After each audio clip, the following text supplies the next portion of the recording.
โกรธยามใดเครียดยามใดก็ส่วนว่าเฮามาเลิกกันเถาะพ่อสาเนาะจบสะน้องบอกขอไปต่อด้วยกันมันคิดไว้นานแล้วว่าสิไป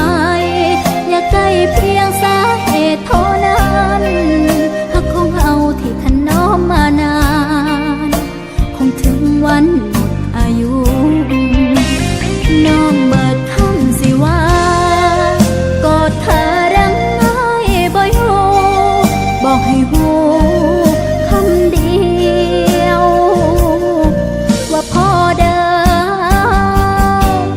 พ่อกับพ่อถ้าไปต่อแล้วมันฝืนใจอายพ่อก็ได้น้องยอมให้อายได้เสมอ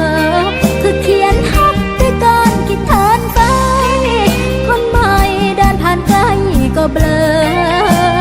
เขาคงกดดันเธอให้เร่งเคลียร์น้องจ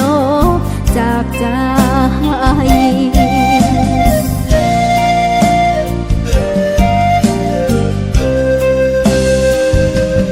หมดความหมาย